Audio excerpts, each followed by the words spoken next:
hidupnya penuh dengan kesulitan dan kesusahan. Muncul bertanya-tanya dalam hatinya, mana keadilan Tuhan? Tidak ada penyakit yang lebih dahsyat daripada penyakit yang dialami oleh Nabi Ayyub alaihi salam. Dimusuhi oleh paman kandung, mereka lempar pakai batu, berdarah pelipisnya, retak giginya. Tidak ada yang lebih hebat daripada ujian Sayyidina wa Maulana Muhammad sallallahu alaihi wasallam. Jadi kalau ada orang berpikir kalau kita sudah soleh, sudah baik, hidup ini tidak ada ujiannya, dia sudah salah berpikir. Jadi ujian itu ada kalanya datang dalam bentuk kenikmatan, tapi ada juga ujian itu dalam penyakit, kemiskinan, kesusahan, kemelaratan.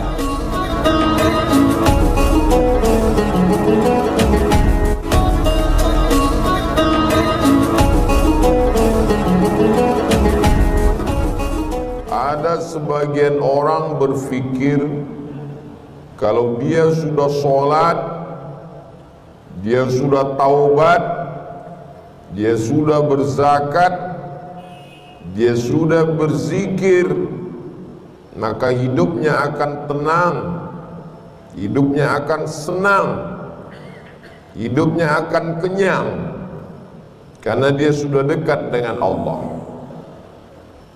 Tapi kemudian setelah dia berhijrah, bertaubat, zikir dan sholat, ternyata rezekinya tidak lancar. Lalu kemudian hidupnya penuh dengan kesulitan dan kesusahan. Muncul bertanya-tanya dalam hatinya, mana keadilan Tuhan? Tidak sedikit manusia modern yang awalnya buat dosa maksiat lalu kemudian bertaubat, kembali lagi, bahkan menjadi na'udzubillah, menjadi lebih jahat dari sebelumnya.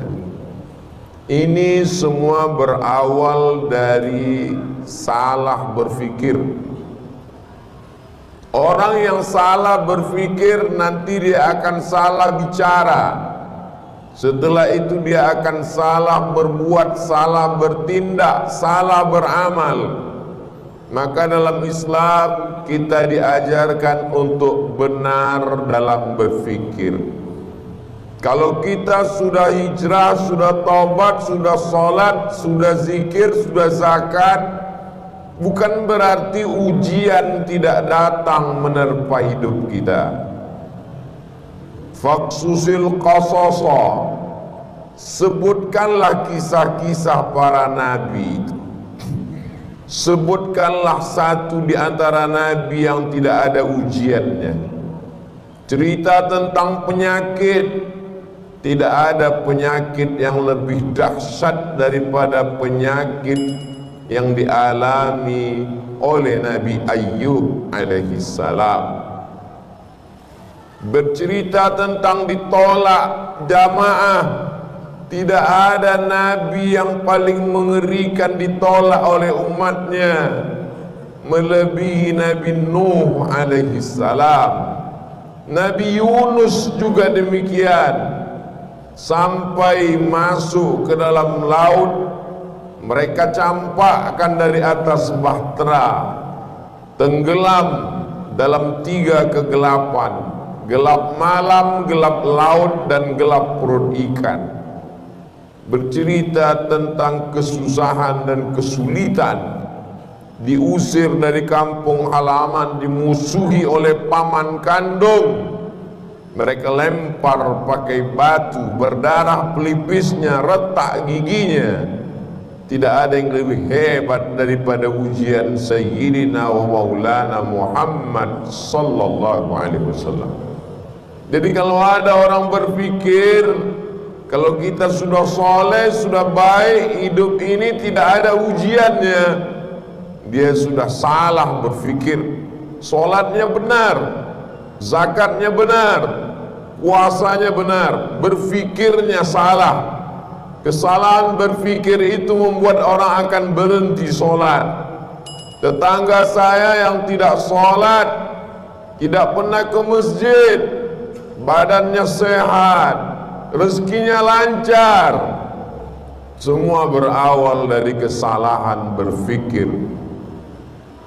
Hidup ini adalah ujian. Ujian itu tidak hanya penyakit, ujian tidak hanya kemiskinan. Bahkan dalam Quran dikatakan wa balawnahum bil hasanat, kami uji mereka dengan yang enak-enak. Jabatan adalah ujian. Di antara yang diuji dengan jabatan adalah Nabi Daud alaihissalam. Harta adalah ujian. Di antara nabi yang diuji dengan harta adalah Nabi Sulaiman alaihissalam. Kebagusan paras rupa yang ganteng juga adalah ujian. Di antara nabi yang diuji dengan paras rupa yang ganteng itu adalah Nabi Yusuf alaihissalam. Jadi ujian itu ada kalanya datang dalam bentuk kenikmatan, tapi ada juga ujian itu dalam penyakit, kemiskinan, kesusahan, kemelaratan. Maka kalau kita pahami dengan baik, semuanya adalah ujian. Yang lulus siapa? Yang lulus adalah orang kaya yang bisa menggunakan hartanya untuk menolong agama Allah.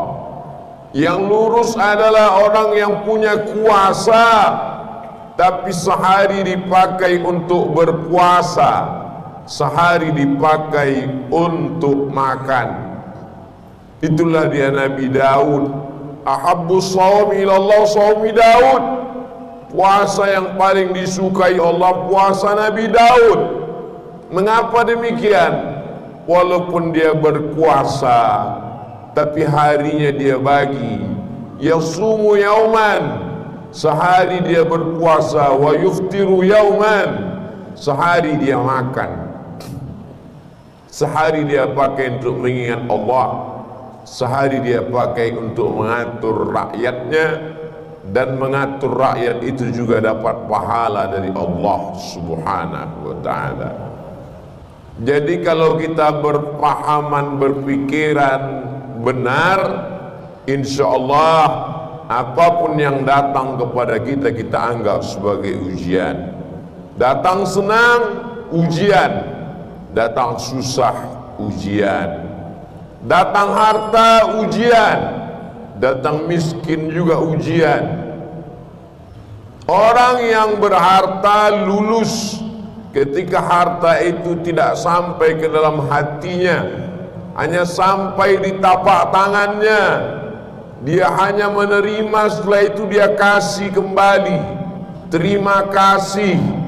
Dia bangunkan ke pesantren, dia bangunkan ke masjid, maka dia lulus ujian harta. Orang yang miskin bagaimana lulus ujiannya? Dia bersabar, tapi dia tetap berusaha, berikhtiar. Ahlus sunnah wal jamaah tidak membiarkan diri dalam kemelaratan. Inna Allah la yughayyiru ma biqaumin hatta yughayyiru ma bi anfusihim. Allah tidak merubah suatu kaum sampai mereka berusaha untuk merubah diri mereka sendiri. Gunakan potensi yang ada pada diri, jalin silaturahim, buka usaha. Tetap tidak datang keuntungan, berarti sudah ditakdirkan Allah untuk bersabar. Orang kaya bersyukur, balasannya la in syakartum la azidannakum. Kau bersyukur, ku tambah nikmat. Orang miskin bersabar, balasannya innama yuwaffas sabiruna ajrahum bighairi hisab. Orang yang sabar diberikan balasan bighairi hisab, tanpa ada yang bisa menghitungnya. Hanya Allah saja yang tahu hitungannya, balasannya. A'dadtu li'ibadiyas salihin, kusiapkan balasan untuk hamba-hambaku yang soleh. Mala a'yunun ra'at, belum pernah dilihat mata, wala udhunun sami'at, belum pernah didengar telinga, wala khatara ala qalbi bashar, belum pernah terlintas di hati manusia. Kalau sudah benar pemahaman kita bahwa nabi-nabi, rasul-rasul yang dekat dengan Allah pun diuji dengan penyakit, diuji dengan musibah, diuji dengan berbagai macam ujian, dan ada di antara mereka yang diuji dengan kekuasaan, dengan harta, dengan paras rupa. Ada di antara mereka yang diuji dengan kesakitan, kemelaratan, terusir dari kaumnya. Fahamlah kita bahwa kalau kita sholat, kita bisa kaya, kita juga bisa susah. Kalau kita sudah hijrah, sudah taubat, kita bisa sehat, kita pun juga bisa sakit. Sehingga kalau sudah hijrah, sudah taubat, datang penyakit silih berganti, datang ujian, bisnisnya jatuh, sholatnya tidak berhenti, dia tidak merajuk, tidak ngambek, tidak marah kepada Allah, karena dia tahu Allah menguji aku. Liyabluwani, Allah sedang menguji aku. Aashkur, apakah aku bersyukur, am akfur, atau aku menjadi kufur kepada Allah subhanahu wa ta'ala. Semua berawal dari kesalahan berfikir. Afala tatafakkarun, kenapa kamu tidak berfikir? Afala ta'qilun, kenapa tidak menggunakan akal pikiran? Tidak ada yang sulit bagi Allah subhanahu wa ta'ala. Allah maha kuasa, fa'alul lima yurid, dia berbuat sesuai kehendaknya, bukan kehendak atasannya. Dia tidak punya atasan. Wa huwa ala kulli syai'in qadir, dia maha kuasa atas segala sesuatu. Tidak ada yang menguasainya, tidak ada yang perlu membutuhkan proses waktu bagi Allah. Innama amruhu idza arada syai'an ay yaqula lahu kun fayakun.